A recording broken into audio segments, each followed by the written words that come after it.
Am I the a-hole for not supporting my ex-wife while she is going through a divorce?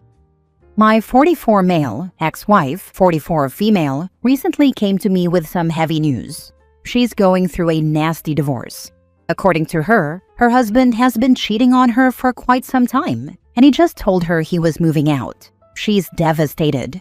What makes this whole situation complicated for me is how eerily similar it is to what she did to me 10 years ago. Back then, she blindsided me, left me for someone else, justified it to anyone who would listen, and dragged my name through the mud in the process. Now she's reaching out to me because, in her words, you know how it feels and you made it through.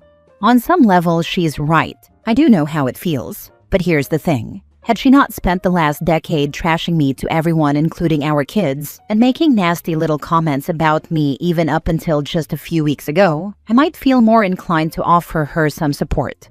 As it stands, I honestly don't care that she's hurting. But a tiny part of me, the part that wants to set a good example for our kids, feels like I should show her a little bit of kindness. When I saw her, she looked awful, completely worn down. It's obvious she's going through it emotionally. But back when we divorced, I didn't have anyone to turn to. I had to deal with everything alone while she justified her actions by telling everyone she was escaping the worst mistake she ever made. Those words haunted me for years. I know this might just be the shock phase for her, and she's probably at rock bottom emotionally. I don't think she would ever hurt herself, but she seems very lost right now. The problem is, I've spent 2 weeks reminding her that I don't want to be her emotional support. I've asked her repeatedly not to contact me unless it directly concerns our kids, which is how we've kept things since the divorce. Minimal contact, strictly about parenting. I can't lie, part of me feels a little vindicated seeing her go through what she once put me through. I'm not celebrating her pain, but I'd be lying if I said there wasn't a small sense of, now you know how it feels. Still, there's this nagging thought that maybe I should show compassion for the sake of our kids, to show them how to handle difficult people with dignity. Am I the a-hole for keeping my distance and refusing to offer my ex-wife emotional support while she's going through what she once put me through? Now for the comments. Not the a-hole. You don't owe her anything. The only reason I could think of to intervene is if you thought your kids were in danger or being neglected, then yeah, of course, step in. But even then, your responsibility is to your kids, not her. For the kids, seeing him enable her behavior after how she treated him for a decade might actually be a bad example. They need to see that actions have consequences and that healthy boundaries exist, not that poor behavior gets bailed out. Not the a-hole. That is some unmitigated gall to ask the person she dragged through the mud to emotionally support her when the boomerang of consequences hit its mark. Not just boomerang of consequences, that's karma at its finest. OP is a better person than me. I would have told her, what goes around comes around. Go cry to someone who actually cares. I can only imagine how difficult that situation is. You've been through a lot, and it's understandable that you feel conflicted. It's perfectly okay to prioritize your own emotional well-being and set boundaries, especially when someone has hurt you in the past. You're not responsible for her feelings, and it sounds like you're doing a great job of protecting yourself and your family. Next story. Am I the a-hole for refusing to be a man by providing 100% financially when my wife still wants me to split all the housework and parenting with her? My 36 male, wife, 34 female, recently announced that she wants to become a full-time stay-at-home mom. And not because we have babies or toddlers who need round-the-clock care. Our daughter is 12, very independent, and doesn't really need constant supervision. My wife's reasoning is that she wants to live by traditional values. The problem is, she also expects me to be the sole provider and step up as a man. I already work over 60 hours a week to cover all of our expenses, and I'm exhausted most days when I get home. But even though she now wants to stay home, she still expects me to split cooking, cleaning, school runs, and parenting 50-50. When I say I'm tired and ask why she can't take on more of the housework if she's home all day, she accuses me of being sexist and says real men don't treat their wives like maids. I've tried to explain that I don't mind helping, but if I'm the only one working, it doesn't make sense for me to do half of everything at home on top of being the sole breadwinner. I told her I'd still help out where I could, but I can't be expected to work 10+ hours a day and then do half the chores and school runs. Her response? That if I really loved my family, I'd find the energy to do both.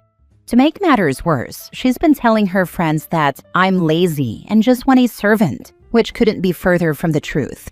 I feel like I'm the one being taken advantage of here. I don't think it's unreasonable to expect that if one partner is home full-time and the other is working 60-hour weeks, the person at home should handle most of the household responsibilities.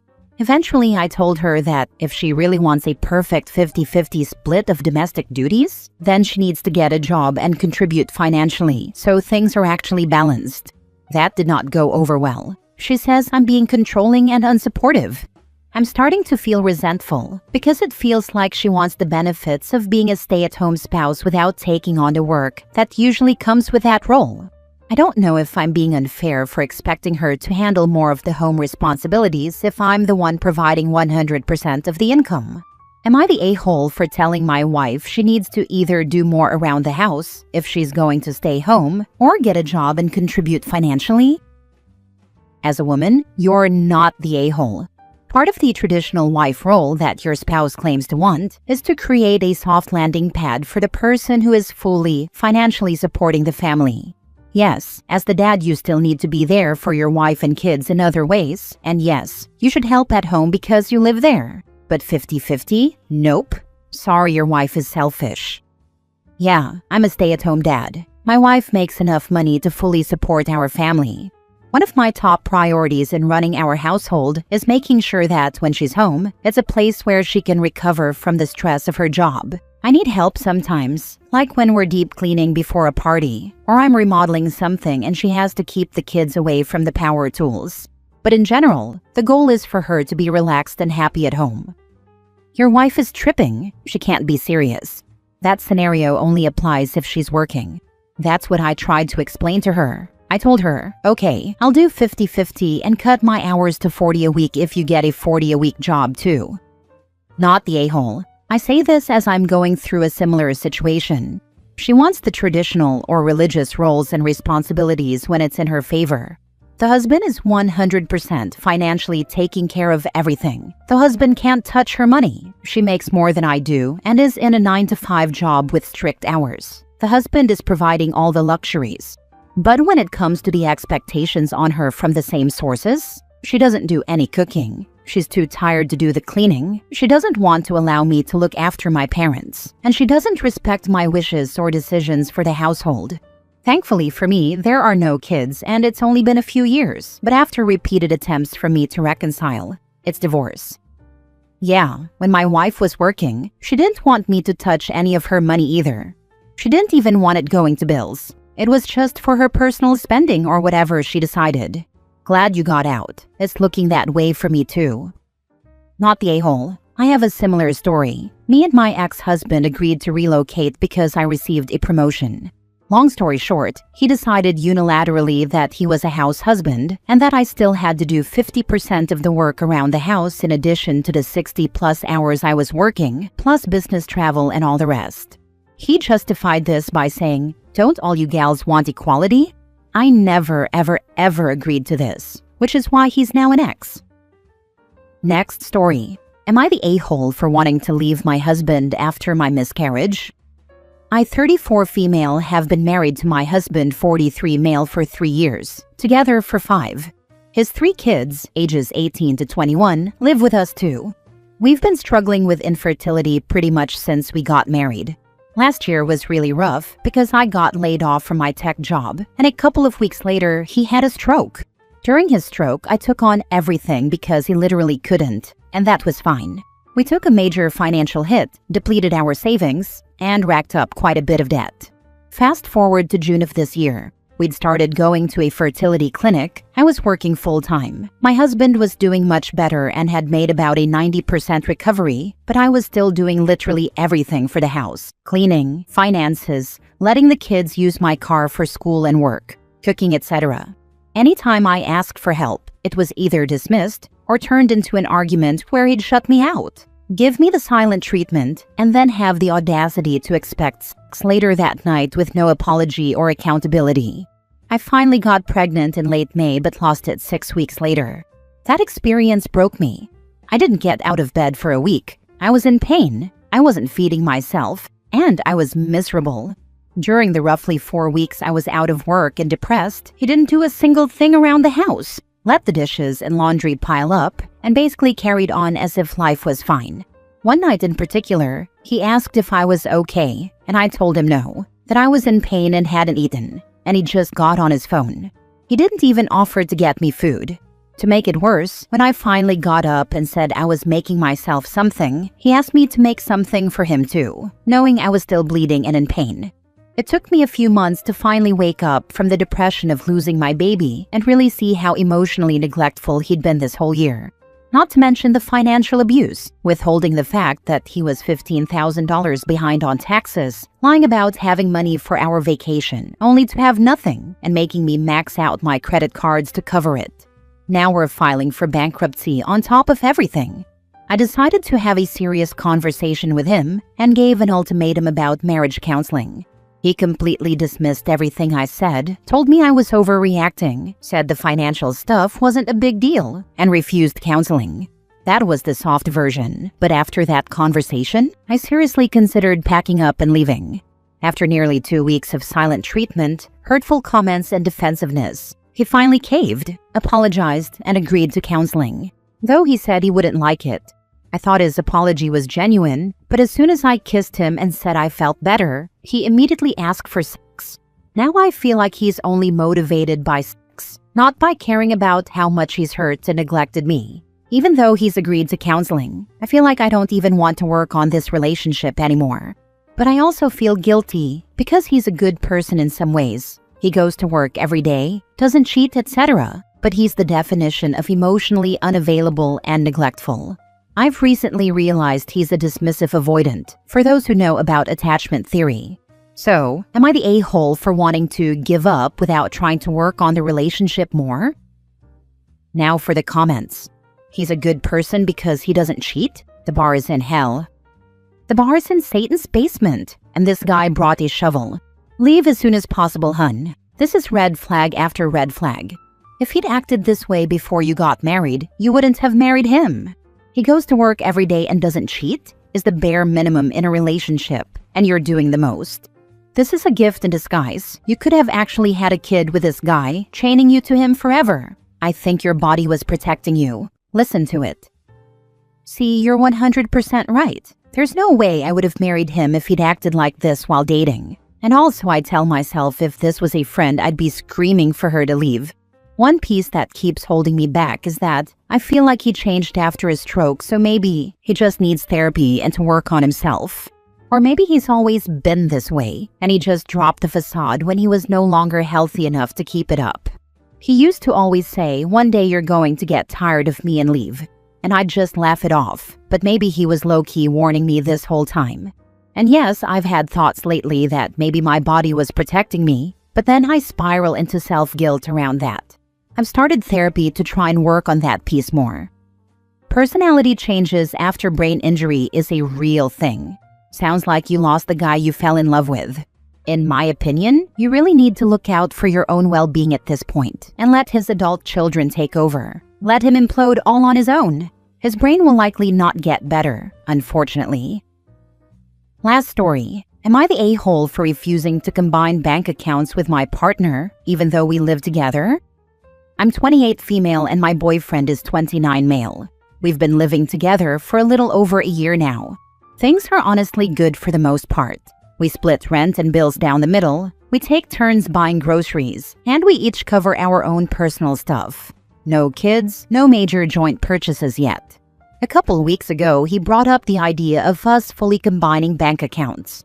His reasoning is that since we live together and we're basically a family now, it would make more sense to have all the money in one place. I told him I'm fine with opening a joint account just for bills and shared expenses, and we could both put in equal amounts every month. But I really don't want to merge everything. I like having control over my own money, and I've been saving aggressively for years. Here's the thing. He's not terrible with money, but he does have around $5,000 in credit card debt, and he tends to spend a lot on impulse buys, like electronics, random Amazon stuff, and eating out.